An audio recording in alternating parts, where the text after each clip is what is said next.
하나님의 은혜가 넘치길 바랍니다. 이곳에 함께 하시게 되실 겁니다.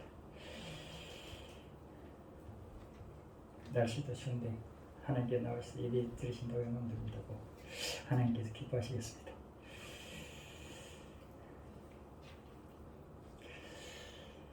은혜를 받은 자의 평안할지어다라는 제목인데 마리아가 이 은혜를 받은 겁니다. 그래서 알지 못할 때 평안을 주는 그러한 거죠.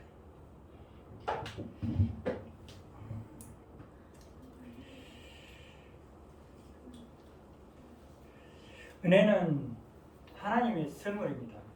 잘하네. 벌써 되겠죠? 3자 맞아서 괜찮습니다. 은혜는 하나님의 선물입니다. 또 하나님은 인류에게 은혜를 또 베푸시기 원합니다. 또 하나님께 이 땅의 모든 사람들에게 선물을 주시기를 원하시는 것입니다. 은혜는 그레이스인데 그것이 바로 인간에 대한 하나님의 자발적이고도 제한받는 일이 없이 어떠한 핑계도 없이 제한받는 일이 없이 하나님의 사랑이 온 사람의 은혜로 또 은사로 선물로 주어지는 것입니다. 하나님께서 인간에 대해서 그 죄와 무가침에도 불구하고 다 죽을 수밖에 없고 지옥 갈 수밖에 없는 우리에게 그 크신 사랑으로 인하여서 사죄와 생명을 주심을 말씀하고 있는 것입니다. 그것은 하나님을 예수 그리스도에 의해 주어진 것입니다. 예수 그리스도야말로 은혜의 압축입니다. 갈라디아서 2장 10절에 그렇게 이야기하고 있습니다. 그러므로 사람은 그를 믿는 것에 의하여서 의롭다함을 받고 또 영원한 생명을 갖게 된다고 말씀하고 있습니다. 이것은 내가 길이요 진리요 생명이신 예수를 얻는다는 것입니다. 선물이라는 것은 타인이 줍니다. 그러면 받지요. 그것이 우리가 얻는다는 것입니다. 예수님을 이미 얻었다는 것입니다. 여러분들. 그래서 은혜라는 것입니다.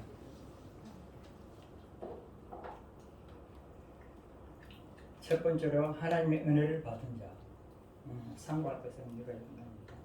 마리아가 받은 은혜를 보게 됩니다. 천사 가브리엘이 하나님을 보내심을 받았어 갈릴리 나사렛 동네에 갔어 다윗 자손 요셉이라 하는 사람을 약혼한 처녀에 이르라. 그 처녀의 이름은 마리아라고 그랬습니다.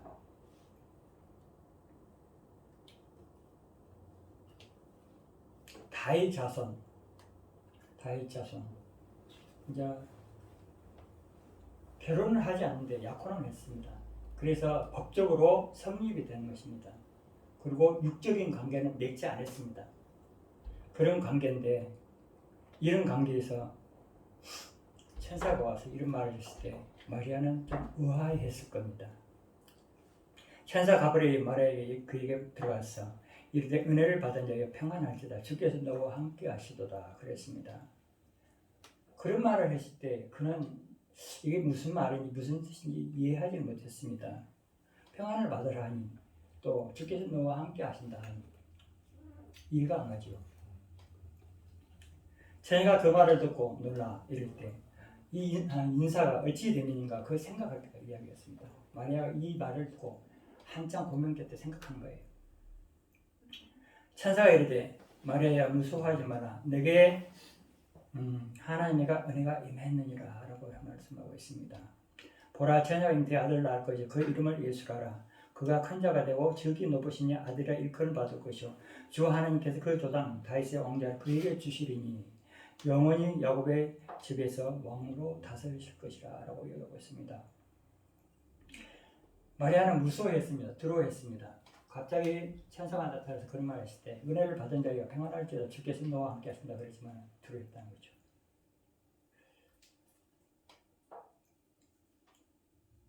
이 소리가 그의 말이 무슨 이야기인지 전혀 몰랐다는 것이죠. 그리고 아들을 낳고 또 그 왕조를 통해서 왕이 난다는 것은 참 믿기 어려운 일이었습니다. 그리고 그 나실 리가 다윗의 왕좌에 앉아서 왕으로서 군림하고 세상을 다스신다는 거예요. 근데 그 나라가 영원 무궁하다는 겁니다. 세상 나라는, 세상 왕은 잠시 잠깐이지만 이 나라는 영원 무궁토록 영원히 지속된다는 겁니다. 그런 소리를 들을 때 말이야 어떻게 생각하겠습니까? 자신의 처지에서는 자신은 지금 보면은 허덕이고 헐덕이고 또 가난하고 누가 돌아보지 않는 사람, 또 바라보지 않는 사람, 비천에 처해 있는 사람이단 말이야. 왜 그랬을까요? 그는 제사장의 출신이었기 때문에 기업도 없습니다. 땅도 없습니다. 재산도 없습니다. 그는 샤가라의 엘리사벳 친척인 것입니다. 마리아가 천사에 말하되 나는 남자를 알지 못하나이다. 어찌 이런 일이 있습니까? 사람은 남자와 여자가 몸을 섞어야만 아기를 낳을 수 있는데 이 당시에는 초혼만 보고 약혼만 했었지 왕래가 전혀 없습니다. 얼굴도 모릅니다. 아무도 모릅니다. 그런 상황에서 아기가 태어난다가 얼마나 놀랐겠습니까? 천사가 대답할 때 성령이 내게 임하시고 지극히 높으신 이의 능력이 너를 덮으시리니 말씀하고 있습니다. 이르되 나실 바 거룩한 이는 하나님의 아들이라 일컬음을 받았다는 것입니다. 그 당시에는 만약에 여자가 간음하면은 그 사람은 그 사람들에게 법에 따라서, 율법에 따라서 또 이스라엘 율법에 따라서 당장에 끌어다가 죽임을 당할 수 있고요. 또 거기서 버림받을 수 있습니다. 그리고 영원토록 그 멍에를 쥐고 살아야 돼요. 그 수치를 다 당한다는 겁니다. 근데 아기를 뱉다가 아기를 낳다가 어떻게 했습니까? 세상은 초라하는 거죠. 만약에 요셉에게 그 말이 들어갔다 그러면은 이 약혼은 완전히 파혼이 되는 것입니다. 근데 그분에게 낳으실 사람은 거룩한 이다 라는 거예요. 근데 마리아에게는 한편 기쁜 거예요. 거룩한 이다. 거룩한 이는 어떻습니까? 이 세상에 존재합니까? 거룩한 이는 한 분 하나님 한 분뿐이라는 겁니다. 한 분 하나님과 그 외에는 거룩한 이 없습니다. 태초에 말씀이 계신 이 말씀이 하나님과 계시고 이 말씀이 하나님이시라고 그랬죠. 요한복음 1장 그랬습니다. 그 말씀이신 하나님 노고스가 그분이 이 땅에 오셔서 육신을 입었다는 거예요. 그리고 이 땅에 오셨다는 겁니다. 그분이 거룩한 이가 오신다는 그것을 천사 가브리엘이 이야기해 준 겁니다. 그럴 때 얼마나 기뻤을까요? 비천한 여자에게 비천한 자기에게 오셨다는 겁니다. 그랬을 때 자기의 평강 있을지다 했을 때 이게 우아했지만 자기가 받지 못할 것을 받았다. 선물을 뭘 예수 그리스도를 받았다는 겁니다. 그 은혜를 받았다는 겁니다. 그래서 그가 두려워하지 않냐고 무서워하지 않냐고 평강을 누릴 수가 있었던 것입니다. 이것이 기쁜 소식이고 좋은 소식이 되는 것입니다. 그래서 마리아는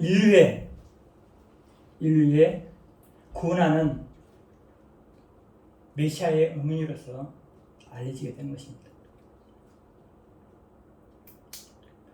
이것은 하나님이 약속하신 언약을 성취하신 것입니다. 두 번째로 마태복음 1장 18절 23절에 그렇습니다. 다윗 자손 요셉은 은혜를 받은 자라. 두 번째로 색깔로 그렇습니다. 요셉은 그렇습니다. 마리아와 요셉과 약혼했습니다. 요셉은 마리아와 약혼하고 보지도 못한 사람, 알지도 못한 사람 그런 관계에서 동거도 하지 않았습니다. 살지도 않았습니다. 그런데 그에게 성령으로 잉태된 것을 나타냈더니 그렇습니다. 그러니까 성령으로 잉태해서 나타낸 그 소식이 이제 들리게 됐겠죠. 요셉에게. 요셉 그 소식을 들었을 때 어땠을까요? 자기는 법적으로는 혼인을 했는데 이제 좀 있으면은 시간이 지나면은 맞이해서 가정을 꾸리고 자식을 낳고 살아가야 되는데 이 데려오기도 전에 아기가 안 난다 하는 그 소식을 들은 거예요. 그러니까 얼마나 그 사람은 답답하고 괴롭겠습니까? 자기하고 약혼한 여자가 딴 남자하고 간음죄를 범해서 아기를 낳다 하는 생각밖에 들 수밖에 없는 거죠. 답답하죠. 그 사람 편에서는, 요셉의 편에서. 그 이러지도 못하고 저러지도 못한 생각이 골똘하고 있었습니다. 잠도 못 자고. 그래서 비몽사몽하는 거 괴로워하며 저녁에 잠이 들었지요. 그런데 천사가 나타나 그에게 나타나서 꿈에 형무라 그러는 거죠. 이야기해주게 되죠. 그는 그렇습니다. 그 남편 요셉은 의로운 사람이라 그를 드러내지 않냐고 가만히 꿈꾸고 있습니다. 요셉은 골똘히 생각하다가 이 일은 어떻게 하면 꿈꾸자 있습니다. 가만히 이 일을 드러내면 마리아가 악이 됐다는 걸 드러내고 법적으로 이렇게 다 해버리면은 세상에 가서 이웃한테 세상에 가서 이야기해버리면 그게 나라의 관리에 들어가고 그 들어가다 보면 어떻게 될까요? 마리아는 죽을 수밖에 없습니다. 돌로 맞아서 죽을 수밖에 없고 버림받을 수밖에 없습니다. 그래서 마리아가 피해가 가지 않도록 끊고자 그냥 없던 일을 하러 그랬습니다. 그렇게 생각하고 있을 때 그 생각할 때 뒤에서 회몽한 거예요. 꿈에 나타난 거예요. 다윗이 하신 요셉아 내 아내 마리아 데려오기 무서워하지 마라. 그에게 든 자는 인기에 든 자는 성령을 된 것이다. 그랬단 말입니다.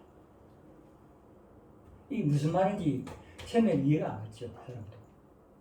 아들을 낳은 이름을 예수라 하라. 이는 그가 자기 백성 그들의 죄에서 구원할 자이심이라 그랬습니다. 요셉도 꿈에서 그런 걸 봤을 때 마리아에게 낳는데 성령을 했다가 이제 그때서야 조금 이제 잠든 꿈속이지만은 그 은혜를 받으니까 아마도 그 마음속에 그런 것들이 조금씩 다 사라지게 되는 거죠. 꿈속에서.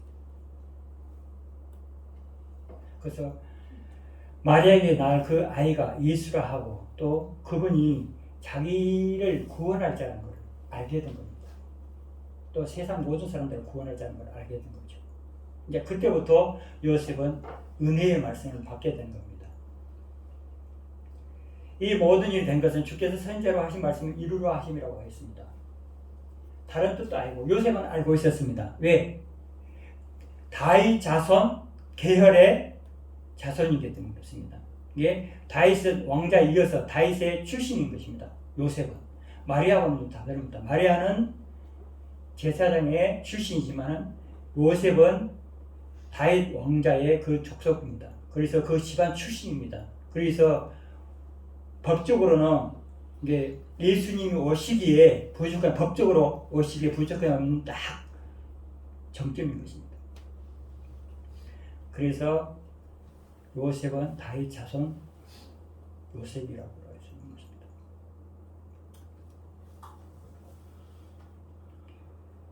보라 처녀가 잉태할 것이요 아들 낳을 것이요 그 이름을 임마누엘 하리니 이를 번역한 중 하나님이 와 함께시다 그랬습니다.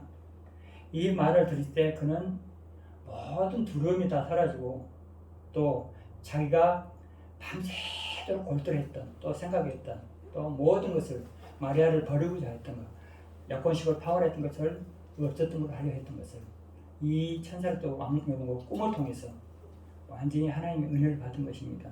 그를 기뻐했습니다. 그에게 은혜가 임했습니다. 그에게 사랑이 임했던 것입니다. 즐거워했지요. 이사야에서 그랬습니다. 이사야에서 7장 14절에 그러므로 주께서 친히 징조를 너에게 주실 것이요 보라 처녀가 잉태의 아들을 낳을 것이요 그 이름을 임마누엘이라 했습니다. 이것은 무슨 뜻일까요? 하나님이 친히 징조를 보여주신 거예요. 어떻게? 징조는 예수 그리스도께서 하나님이신 영이신 하나님이 사람이 될 수 있다. 없는 거예요. 천사의 모습으로 와서 보일 수는 있어도 하나님이 갑자기 그냥 사람이 밖에서 이렇게 그건 안 된다는 거죠. 근데 징조를 보여주신다. 친히 하나님께서 선지자들을 이야기하시고 창조 때부터 이야기하시고 아담과 하와에게 또 사단에게 선포하신 그 말씀을 성취하시기 위해서 여자의 후손으로 와서 모든 것을 성취하신다는 그 여자를 성취하기 위해서 나타내신 것입니다.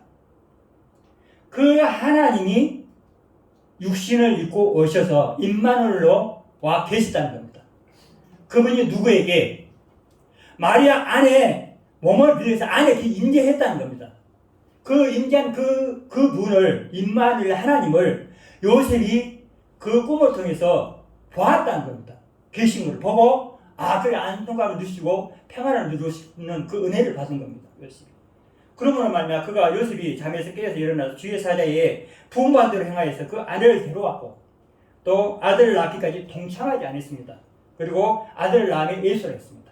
이 은혜를 받았기에 또 축복을 받았기에 다른 사람 같으면은 남자와 남자 약혼 결혼식 하면은 관계를 갖죠. 그러나 이 관계를 갖지 않았습니다. 왜? 예수 그리스도의 신성을 나타내기 위해서 하나님의 전능하신 의로움을 나타내기 위해서 깨끗함을 나타내기 위해서 동침을 안 했습니다. 그리고 아기를 낳기까지 지켰습니다. 그 언약을. 그래서 그 요셉이 의로운 사람이라 할 수 있는 것입니다. 여러분들을 위해서 참았다는 것이죠. 인내로서. 그분이 요셉도 사람이지만은 왜 의로운 사람이냐? 그것을 참지 않았더라면 관계를 가졌다는 어떨까요? 세상 사람 믿을까요? 안 믿어요. 이 기록과 말씀은 없는 것도 되어버립니다. 참고 참아서 아들을 낳으니 예수라 했단 말입니다. 그래서 요셉은 다윗 자손 가문 중에 출신으로서 예수님이 법적으로 나시는 그 왕의 왕통을 줄 수 있는 법적으로 효력이 생긴 겁니다. 그래서 예수님이 다윗 자손이 되는 겁니다. 그래서 요셉은 은혜를 받은 사람이죠. 우리도 인내로서 나갈 때 은혜를 받을 수 있는 거죠. 하나님의 말씀에 순종할 때. 세 번째로 말씀입니다. 마태복음 2장 1절 12절 박사들이 받은 은혜입니다. 헤롯 왕 때 예수께서 유대 베들레헴에서 나시매 동방으로부터 박사들이 예루살렘에 이르러 말하되 그랬습니다. 유대인들의 왕으로 나신 이가 어디 계시냐? 우리가 동방에서 그의 별을 보고 그에게 경배로 왔노라 그랬습니다. 박사들이 멀리서 왔습니다. 그런데 헤롯은 그렇게 발가하지는 않았습니다. 좋아하지는 않았습니다. 유대인으로 왕으로 나시니까 어디 계시뇨? 그래 물었을 때 그는 마음에 어떻게 했을까요? 내가 왕인데 또 다른 왕이 있다니 또 난다 하니 그것을 보고 자기한테 이야기하니 어떻게 했습니까? 당황하겠지요. 그것도 박사들이 와서 왕이 났는데 우리는 그에게 경배하러 왔다 그러니까 답답한 거예요. 헤롯은 자기가 경배를 받아야 되고 자기가 왕이니까 당연히 경배를 받아야 되는데 그런 말을 했을 때는 답답한 겁니다. 그랬을 때 헤롯 왕과 온 예루살렘이 두고 소동하지라 왕이 모든 제사장 백성들과 서기관들을 모아 그리스도가 어디서 나느냐 물으니 유대 베들레헴이다 그랬습니다. 너는 유대를 구원하기 위해서 가장 작지 아니하도다. 너희에게서 한 다스리는 자가 나왔어. 내 백성 이스라엘의 목자가 되리라고 했습니다. 이렇게 이제 답답한 거예요. 그래서 왕이 헤롯이 서기관과 제사장을 불러모은 거예요. 자기는 성경을 모르니까 말씀을 모르니까 동방박사 들어와서 왕이 난다 하는데 어디서 나냐? 다 모르겠다. 근데 너희들은 알지? 물어본 거예요. 그러니까 다시 이야기해 줍니다. 베들레헴에서 나다. 근데 이때 서기관 제사장들은 어땠을까요? 메시아를 기다렸어요. 그리스도를 기다렸어요. 자기들을 구원하지 기다렸단 말입니다. 그런데 정차 이제 예수님 오시니까 그들은 알아보지 못했죠. 설마 메시아가 지금 왔겠느냐? 나겠느냐? 박사들이 이야기했을 때, 그랬을 때 그들은 의심 많이 했습니다. 그들은 예수님께 찾아가서 경배도 하지 않냐고 예배도 드리지 않았습니다. 그리고 엄중한 비밀을 누구에게? 헤롯 왕에게 털어놓고 그래가지고 결국 어떻게 됐습니까? 헤롯 왕을 통해서 살육이 일어나게 됩니다. 어떻게 될까요? 2살 아래로 다 어린 아이들 다 죽게 만들어버립니다.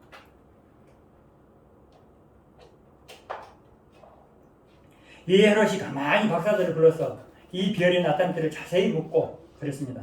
베들레헴에 보내 이르되 가서 아기에 대하여 자세히 알아보고 찾거든 내게도 고해 나도 가서 그에게 경배하게 하라 그랬습니다. 자신은 가지 않았습니다. 헤롯은 경배로 가지 않았습니다. 그러나 박사들은 갔지요. 경배로 갔지요. 우리도 지금 이곳에 와서 예수님께 경배하고 있는 겁니다. 경배로 온 겁니다. 예배드리러 온 겁니다.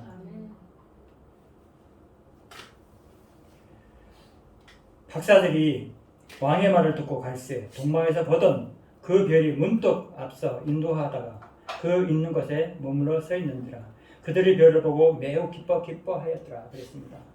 이 박사들이 오다가 그 별의 인도 따라서 오다가 그 빛을 인도 바꿨다 오다가 헤로데가 가는 바람에 별이 싹 사라져 버렸어요.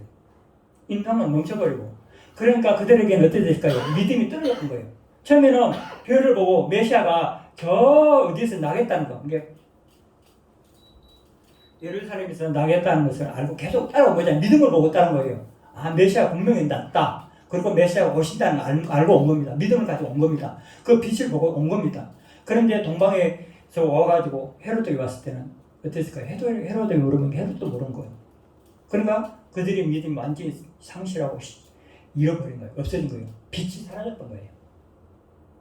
그런데 문득 가다가 헤롯의 그 지시를 받아서 가다가 어땠을까요? 별이 나타나서 또 다시 인도하니까, 그리고 악이 있는 곳에 딱 서니까 어떻게 됐을까요?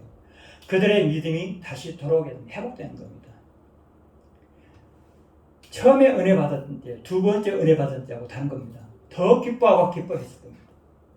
우리가 처음에 은혜를 받으면 기뻐합니다. 구주를 믿었을 때. 그런데 잠깐 가다가 믿음이 쉬워져 버립니다. 그리고 또 주님 앞에 나가서 은혜를 받으면 어땠을까요? 기뻐합니다. 진짜 내 안에 그리스도가 계시거나 나의 기도를 응답하시기 바랍니다. 박사들은 기뻐했습니다. 즐거워했습니다. 집에 들어가서 아기와 그 어머니 마리아와 함께 있는 것을 보고 엎드려 아기와 경배했습니다. 그리고 보배에 말려서 황금과 유황과 물약을 예물로 드렸습니다. 얼마나 기쁜 일일까요? 여러분도 오늘도 와서 마음과 정성을 모아서 하나님께 예배를 드리고 예물로 드립니다. 이걸 누가 받으실까요? 사람이 받나요? 교회가 받나요? 아닙니다. 예수 그리스도께서 받으신다. 만왕의 왕이신 하나님이 받고 계시다는 겁니다. 여러분의 마음을 받고 계신다는 겁니다. 그것이 여러분들에게 축복으로 돌아오게 됩니다. 황금은 뭘까요? 황금은 예수 그리스도의 인성을 상징합니다. 말씀이신 하나님께서 이 땅에 육신을 입고 오셔서 그 인성을 입었다는 증거를 표하는 것입니다. 그리고 예수님의 부자됨, 또 엄청난 소유의 전 우주 만물을 다 소유하신 하나님이시라는 겁니다. 만물 주권자라는 겁니다. 그리고 권세자라는 겁니다. 이 황금이. 그분에게 모든 것이 다 달렸다는 겁니다. 그래서 황금을 드린 겁니다. 유황은 뭘까요? 유황은 신성을 의미합니다. 예수님의 신성. 사람인데, 예수가 사람인데 어떻게 신이 될 수 있냐? 사람이 반문하잖아요. 그것을 반박하기 위해서 예수님의 유황은 신성을 의미하고 또 뭘까요? 장차 예수 그리스도께서 순환을 당하실 것, 고난을 당하실 것을 이야기하고 있고, 또 더 나아가서 예수님이 신성이신 하나님께서 다시 죽었다가 다시 살아난 부활을 이야기한 겁니다. 그걸 예물을 드리신 겁니다. 이 예물은 그냥 드리는 것이 아닙니다. 하나님의 사역에, 하나님의 그 모든 일에 그 일을 표적으로 드러내기 위해서 드리는 겁니다. 모략은 무슨 이야기할까요? 모략은 사형수들이 또 고난을 받고 또 고통을 받고 고통이 오잖아요. 그러면 그 사람들의 아픔을 줄이기 위해서 마취제로 사용하기도 합니다. 그리고 사람이 죽으면 시체에 바르기도 합니다. 여러 것으로 이렇게 사용되기도 합니다. 이것은 무엇을 할까요? 예수 그리스도의 순환과 예수 그리스도의 장사될 때 바르는 것을 상징하고 있습니다. 결국 우리 죄악을 위해서, 우리 허물을 위해서, 우리가 은혜를 받지 못할 사람인데 우리가 은혜를 받을 수 있도록 이 사역의 길을, 우리의 모든 무거운 짐을 짊어지고 가실 그 메시아가 하실 일들을 한낱이 드러내 주신 겁니다. 그 은혜를 우리가 받았다는 겁니다. 동방박사들이 이걸 알았던 겁니다. 그래서 이방인이지만은 이방이지만은 그들이 와서 하나님의 은혜를 받은 겁니다.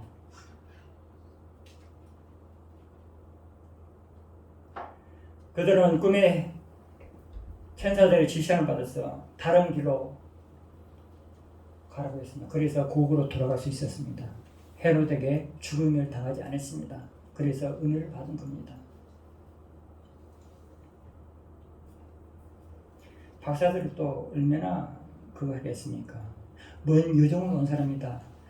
과거로 말하면 페르시아나 아라비아에서 온 사람들입니다. 아브라함이 나왔던 우루 갈 때 또 바벨론이라도 하고 하지만 또 뭐 어떤 사람들은 터키라고도 하지만 그 먼 곳에서 온 거란 말입니다.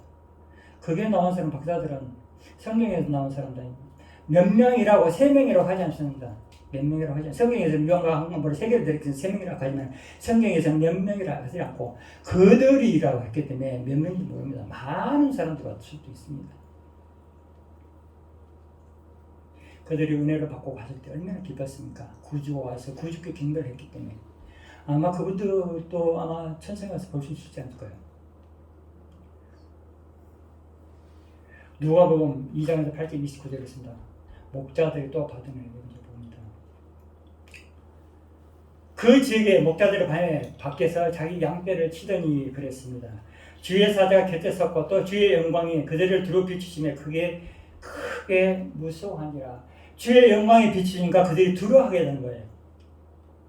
이 양치는 목자들인데 그냥 양만 치는 거예요. 양만 치는데 산에서 풀을 떠먹이고 그렇단 말입니다. 오를 갖다 먹이기도 한단 말입니다. 그런데 그들에게 하나님의 영광이 비추게 되니까 그들이 두려워하게 되는 거예요. 보지 못한 것을 봤거든요. 살아생전에. 감히 천사를 본다. 하나님을 본다. 살아나지 못할 겁니다. 구약에는 하나님 보면 반드시 죽습니다. 천사들 봐도 죽습니다. 근데 하나님을 봤다. 놀란 거 두려워할 수밖에 없는 거예요. 간이 두려워한단 말입니다. 곧 내가 죽겠구나. 주의 사자가 곁에 서서 주의 영광이 그들을 두루 비치며 크게 무서워한지라 그랬습니다. 주의 영광이 비치니까 하나님의 영광이 누구 영광이요? 하나님의 영광, 주의 영광이. 주의 영광 누구? 마리아에게 성육신하신 주의 안에 마리아 몸의 안에 계신 지금 아무도 영광이 보이지 않습니다. 그런데 그 안에 계신 주의 영광이 그분들에게 하늘에서부터 그에게 다 비쳤다는 겁니다. 그게 놀라운 겁니다. 그들이.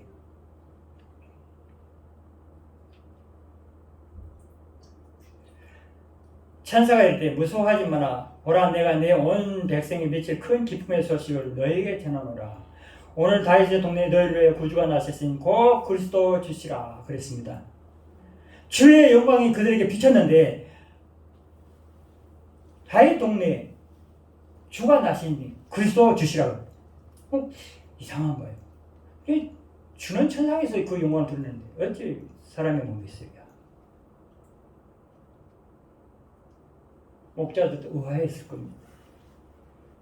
그러나 천사가 이야기해요. 너희는 가서 광고에 사이에 구유에 누워 있는 아기를 보리니 이것이 너희에게 표적이 되리라 그랬습니다. 표적이란 말은 사람이 하나님이 성육신하여서 표적이 나타나고 있다는 겁니다. 그 표적을 본다는 겁니다. 여러분들도 보셔야 되고 또 만나야 되고 이 땅에서 살아가면서 그래야 됩니다. 그래야 그 은혜를 만끽하며 살아갈 수 있는 그 은혜를 임한 것을 깨달을 수 있는 것입니다. 그러니 수많은 천군이 그 천사와 함께 하나님의 영광을 찬양하며 그랬습니다. 수많은 천사들이, 수많은 천군들이 하나님을 무엇을 찬양했을까요? 하나님은 저 천상에서 할 것이지 왜 지상에 와서 찬양을 한단 말입니까? 누구를? 여러분들의 구주, 여러분들의 하나님이신 예수 그리스도를 찬양하고 있는 겁니다. 경배하고 있다는 거죠. 그분한테. 지극히 높은 곳에서는 하나님께 영광이요 또 땅에서는 하나님이 기뻐하신 사람 중에 평화로다 그랬습니다. 오직 예수 그리스도께만 영광이 있는 거예요. 지극히 높은 곳에. 예수님은 비록 육신을 입어서 마리아 몸에 있지만 이 땅에 와 낮은 몸으로 와 계시지만은 천상의 보좌에 앉아 계신 분입니다.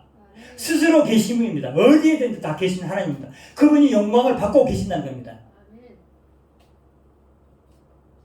근데 그를 받아들인 사람들이 기뻐하고 즐거워하고 평화로다 그랬습니다. 누가? 이 목자들이, 또 동방 박사들이, 마리아가 받아들였기 때문에 믿는 자들에게 평화가 임하게 된 겁니다. 그래서 평강이 넘친다는 것입니다. 여러분대로도 그 믿는 복음으로 말미암아 평강이 넘치게 되시길 바랍니다. 천사들 때 하늘로 올라가니 목자들이 서로 말하되 이제 베들레헴으로 갔어 주께서 우리에게 말씀하신 바 이 일이 이루어진 일을 보자 하고 달려갔습니다. 빨리 가서 마리아와 요셉과 그의 누인 아기를 찾아서 보고 천사가 자기들에게 이 이야기에 대하여 말한 것을 전하니 얼마나 기뻤을까요? 먼 베들레헴하고는 멀리 떨어져 있습니다. 가까운 곳이 아닙니다. 그들은 산에서 양을 치고 있었습니다. 또 그들은 베들레헴으로 가까워 빨리 갈 수 있는 거리도 아닙니다. 뛰어서 이 기쁜 소식을 전하기 위해서 갔습니다. 그리고 그들은 신분이 어떤 신분입니까? 목자들은 바리새인과 또 대지성과 생각 그 모습에서 봤을 때 이 사람들은 죄인 중에 죄인이요 또 징계를 받을 수밖에 없는 사람들. 왜? 그들은 양을 치는 사람들이었고 또 그 사람들은 범하는 죄가 있었습니다. 왜? 안식일을 지킬 수가 없었습니다. 왜? 양을 치야 됐기 때문에. 그래서 죄인으로 낙인 찍힌 사람들, 버림받은 사람들입니다. 이 기쁜 소식에 그 버림받은 목자들이 임한 것입니다. 천사들은 기쁜 소식을 먼저 그들이 전한 겁니다. 낮고 낮은 하나님이 낮고 낮은 자세로 오셔서 낮고 낮은 사람들에게 이 생명의 복음을 갖다 먼저 전한 겁니다. 목자들에게. 그래서 자기 그 표적 대신 마리아에 가서 전하라 할 수 있는 것입니다. 여러분들도 우리가 못 봤으면 우리에게 오겠습니까? 부자들에게 그거 하겠습니까? 우리가 낮고 천하기 때문에 우리에게 복음이 오십니다.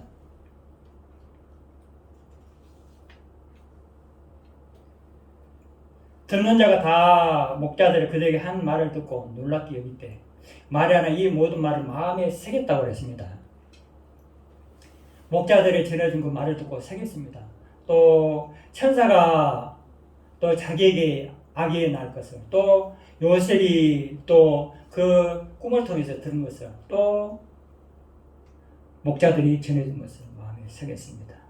내 안에 계신 분은 참된 하나님이고 참된 하나님의 아들이라는 것을 깨닫게 된 것입니다. 큰 은혜를 받은 거지요.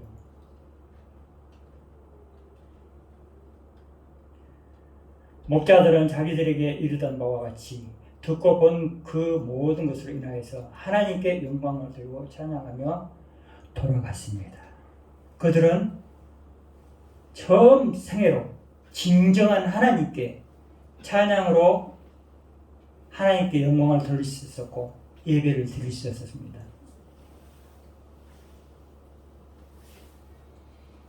두 번째로 들어갑니다. 하나님의 은혜가 계신 곳이라고 그렇습니다.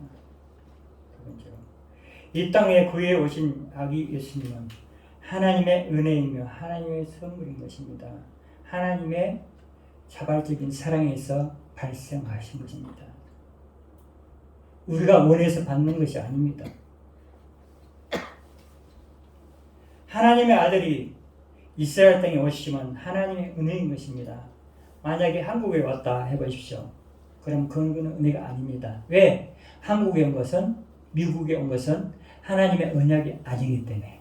그러나 이스라엘 땅에 온 것은 하나님의 은혜라. 하나님의 언약이라. 하나님의 언약의 성취라는 것입니다. 선지자를 통해서 말씀하신 것을 이루신 것입니다. 창세기 3장 15절에 그렇습니다. 사단에게 선포하신 말씀 아담과 하와에게 같이 있었습니다. 여자의 원수가 되고 또 여자의 후손과 원수가 되고 또 여자의 후손도 네 머리를 상하게 할 것이요 너의 발꿈치를 상하게 할 것이요 말씀을 성취하신 것입니다. 십자가에서 사단은 예수님의 양다리에 상하게 했습니다. 못을 박았어. 여러분들의 죄악을 위해서 상하게 했습니다. 그리고 예수님은 누구? 마귀의 머리를 박살을 냈습니다. 그 박살을 내지 않았더라면, 부수지 않았더라면 여러분은 지금 괴로워합니다. 왜? 마귀의 속임수가, 악행이, 그 계략이 엄청나기 때문에 그렇습니다. 그래서 그 권세를 깨뜨리기 위해서 예수님께 십자가에서 모든 제약들을 박살내신 겁니다. 그것을 성취하신 것이 오신 겁니다. 예수님은 이 땅에. 민수기 24장 10절에 그렇습니다. 한 별이 야곱에서 나오고 한 규가 이스라엘에게서 일어날 것이요 라고 했습니다. 미가에서 그렇죠. 예수님은 상고에 있다고. 이사야서 9장 6절에 있습니다. 아들을 나를 주신 바 되었는데 그의 어깨에 정사가 맺고 그의 이름은 기묘자의 모사요 전능하신 하나님 용전하신 아버지라 평강의 왕이라 할 것이요 그 정사와 평강의 무함이 더하며. 예수 그리스도는 우리 아버지십니다. 비록 육신을 입고 오신 아들이지만은 여러분들의 전능하신 하나님 아버지란 말입니다. 그리스도, 우리는 그리스도라고 그러면 그리스도 아닌 겁니다. 그분은 참된 하나님. 왜? 하나님이 참된 사람이 되시고 오셨고 참된 하나님이 되시고 오기 위해서 그렇습니다. 왜? 하나님이 그냥 오셔서 하나님으로서만 끝나버리는 게 아니고 참 하나님이 참 사람이 되셔서 오셔서 그 하나님으로서 모든 걸 이루셨기 때문에 그분이 참 사람이시면서 참 하나님이시라는 거죠. 그래서 여러분들의 아버지가 전능하신 하나님이 되실 수 있다는 겁니다. 다른 사람이 하나님이 아닙니다. 다른 사람이 신이 아닙니다. 부처가 신이야 공자가 신이 아닙니다. 알라가 신이 아닙니다. 예수 그리스도께서 하나님의 아들이면서 그분이 하나님이라는 거예요. 요한복음 10장 30절에 그렇습니다. 나와 아버지는 하나이니라. 예수 그리스도께 친히 말씀하신 겁니다. 하나라는 하나. 그분이 누가? 평강의 왕이라. 그분만이 평강의 왕이십니다. 다윗의 왕좌 그의 나라에 군림하여서 그 나라를 굳게 세우시고 지금 이후로 영원히 정의와 공의로 그것을 보존할 것이요. 누가? 예수 그리스도께서 그렇게 하신단 말입니다. 다윗의 왕자는 끊어졌습니다. 멸망했습니다. 바벨론까지 다 습혀가서. 그런데 다윗의 왕자를 위해서, 왜? 다윗의 왕자를 요셉을 통해서 또 그 법적인 지위를 가지고 다시 이 땅에 오신 것입니다. 예수님 오셔서 왕자를 회복시킨 것입니다. 그래서 영원토록 여러분들을 다스리고 계신다는 겁니다. 통치하시고. 그래서 공의와 정의로 다스리신다는 겁니다. 우리가 공의와 정의를 잊어버리면 안 됩니다. 하나님은 공의, 정의로 심판하시고 또 공의와 정의를 위해서 싸운 사람은 하나님께서 상이 있는 것입니다. 이사야서 55장 3절에서 내가 너희를 위하여서 영원한 언약을 맺으니 다윗에게 허락하신 확실한 은혜이니라. 다윗이 이 은혜를 받지 않았으면 성전을 지으려는 그 은혜를 받지 않았더라면 하나님께 은혜를 받으려 했더라면 그 은혜가 아니더라면 여러분들 은혜 받을 수 없습니다. 하나님께서 아브라함에게 약속하셨고 이삭에게 야곱에게 약속하셨고 또 모세에게도 요셉에게도 또 모세에게도 또 모든 선지자에게도 특히 다윗에게 은혜의 약속을 하셨던 것입니다. 예수 그리스도께서 오신다는 것은 이 언약 때문에 여러분들이 은혜를 받고 있는 것입니다. 이사야서 53장 그랬습니다. 우리는 다 양 같아서 그를 향하여 죄악기로 왔거늘 여호와께서 우리의 모든 죄악을 그에게 담당시키셨다고 하는 것입니다. 우리 죄가 얼마나 많지요. 짐지고 무거운 수건 짐자들은 다 그를 맡아고 나오죠. 근데 그 짐들을 예수님께 다 짊어 주셔서 십자가에 못 박아 죽으셨다는 겁니다. 그래서 여러분들은 어떨까요? 가볍답니다. 짐이 없다는 거예요. 그저 예수님 잘 믿어서 또 예수님의 말씀도 살다 가면 행복한 삶을 살다 간다는 복을 받는다는 겁니다. 그래서 평강이 임한다는 겁니다. 그래서 하나님의 큰 은혜는 뭘까요? 하나님 나라는 이 땅에서 먹고 사는 거 염려하는 것이 아니고 의와 평강과 희락이라는 겁니다. 하나님 예수 그리스도께서 십자가에서 이루신 그 의 그리고 하나님께서 우리에게 주신 그 평강이 들어왔을 때 여러분들의 기쁨이 넘친다는 것입니다. 그러면 아마 그 평강으로 말미암아 여러분들의 나라가 하나님의 나라가 영원히 지속된다는 거예요. 이사야서 53장 5절에 그랬습니다. 그가 찔리면 우리 허물 때문이요 그가 상함은 우리의 죄악 때문이라. 그가 징계를 받음으로 우리는 화평을 누리고 그가 채찍을 맞음으로 우리가 나음을 받았다. 그랬습니다. 그가 찔림으로 여러분들이 허물이 벗겨진 거예요. 뱀이 허물을 벗듯이 뱀은 허물을 벗지 않으면 죽습니다. 그런데 여러분들도 허물을 벗은 무엇을 허물을 벗었다고요? 죄의 허물을 벗었단 말입니다. 죄의 허물을 벗었을 때 무슨 피로? 예수의 피로 죄의 허물을 벗었기 때문에 여러분들이 죄가 없는 겁니다. 그리고 예수님의 상함으로 어떻게 했을까요? 예수님이 징계를 받아먹고 여러분들의 화평을 누리고 예수님이 채찍을 가지고 여러분들이 나음을 받는 겁니다. 기도할 때마다 나음을 받습니다.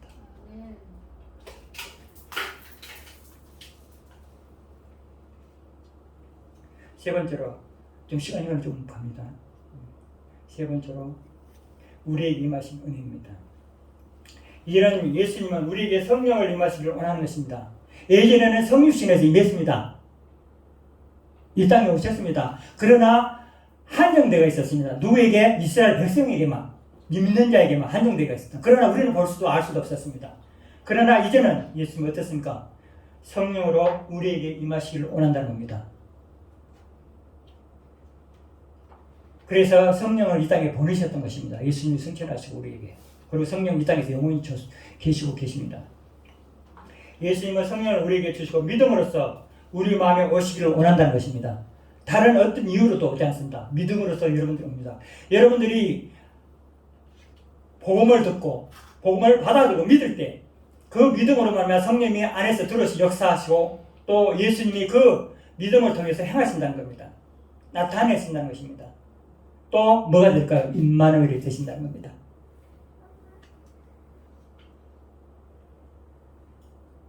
전에는 마리아 속에서 오셔서 태중이 있어서 임마누엘 되시고 지금은 성령으로 이 땅에 오셔서 여러분 안에서 임마누엘 계시고 하나님으로 계신단 말입니다. 계시록 3장 2절에 그랬습니다. 볼지어다 내가 문 밖에서 들어오니 누구든지 내 음성을 듣고 물으며 내가 그에게 들어가고 그와 더불어 먹고 나는 그와 더불어 먹으리라 그랬습니다. 예수님이 계시록 3장 2절에 그랬습니다. 왜 문을 두실까요? 예수님은 여러분들 마음속에 들어오시다. 예수님은 세상에 계실 때였을까요? 예수님이 집이 있었습니까? 땅이 있었습니까? 잠잘 곳이 있었습니까? 머리 둘 곳이 있었습니까? 없었습니다. 여러분들은 집이고 땅이고 무엇인 거 있겠죠? 부하지만 예수님은 없었습니다. 저 하늘의 모든 것을 다 버리고 낮은 몸을 이 땅에 오셨습니다. 그러기엔 아무도 없습니다. 재물이라는 것은.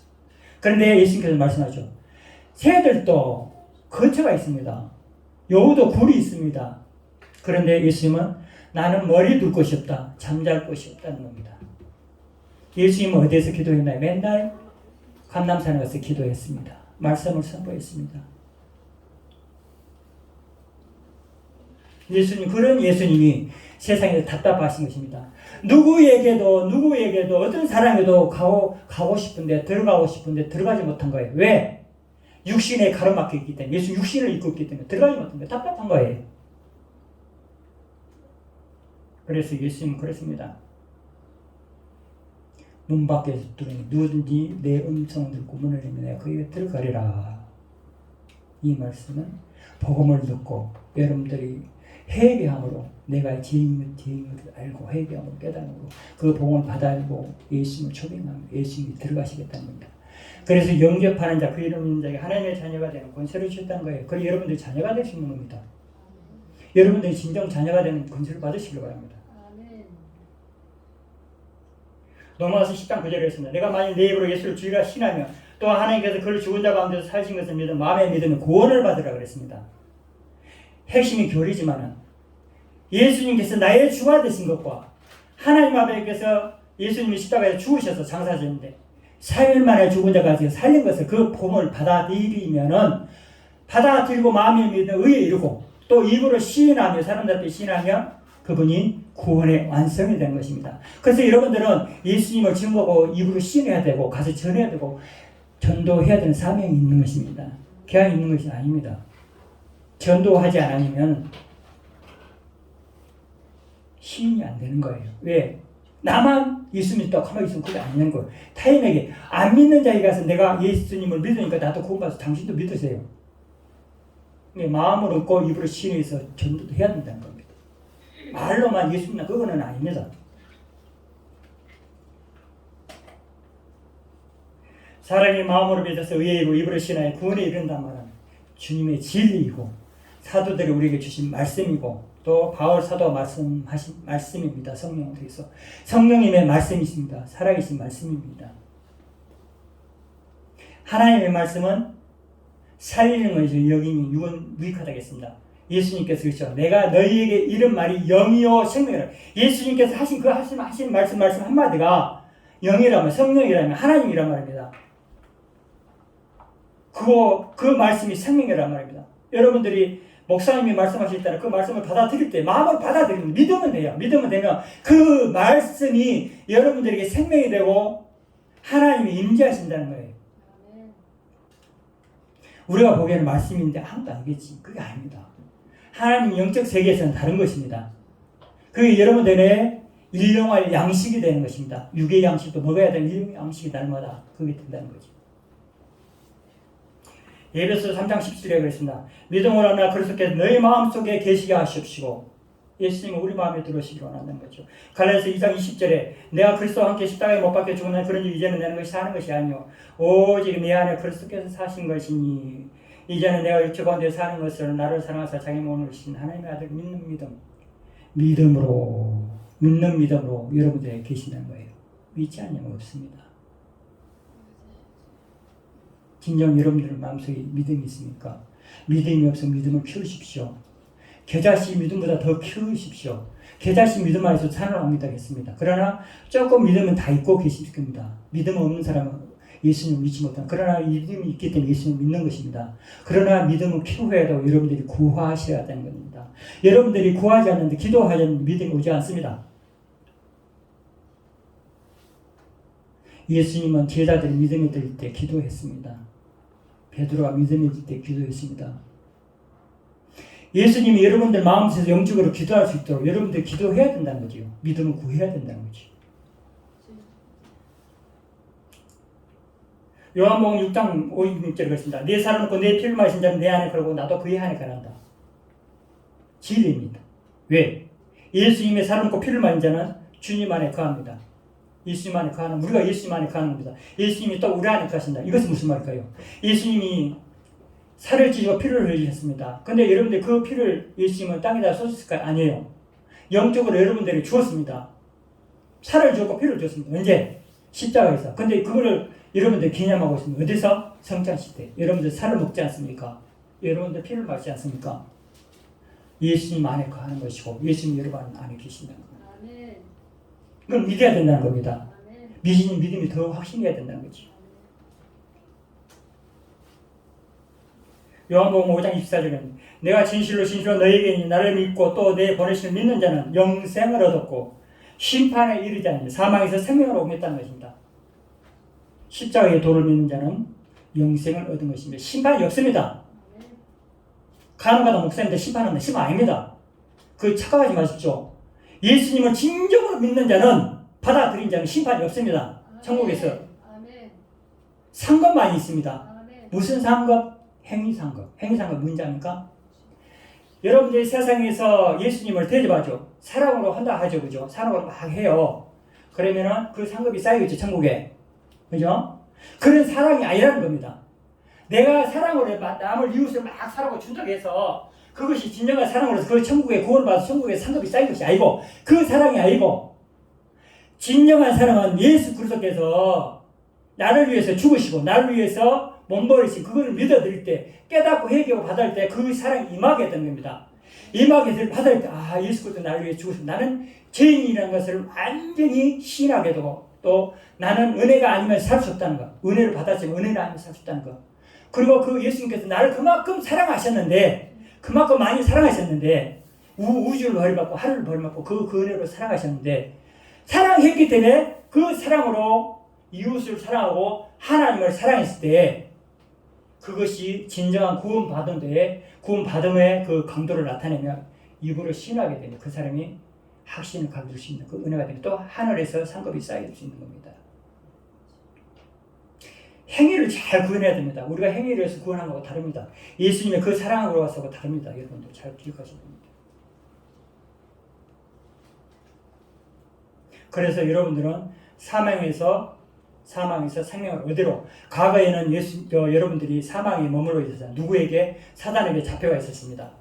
음부에 잡혀가 있었습니다. 지옥에 갈 수밖에 없습니다. 그러나 여러분들이 회개하고 예수님을 믿음만 얻으러 예수님을 옮겨졌습니다. 생명을 옮겨졌습니다.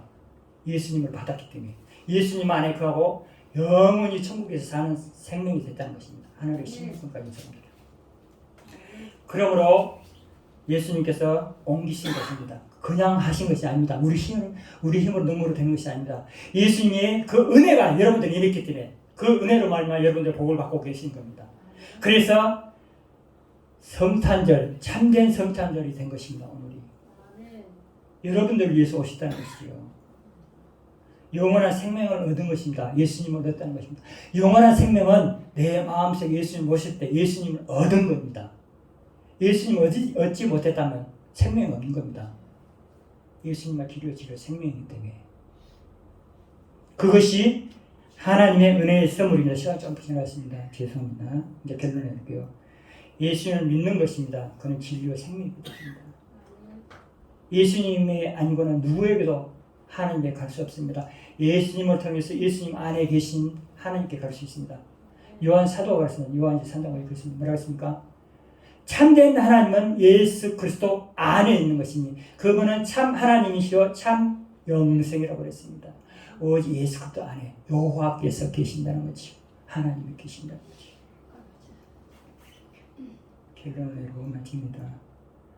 하나님은 은혜로 영원하신 하나님의 선물을 여러분들에게 주셨습니다. 그 은혜를 망각하지 마시고 은혜를 받은 자가 사시기 바라고 또 영원한 생명을 소유하시며 예수님을 소유하시며 예수님과 동행하십시오. 에녹도 예수님과 동행했습니다. 여러분도 동행하십시오. 그리고 즐거운 성탄절 되시고 주말 되시기 바랍니다.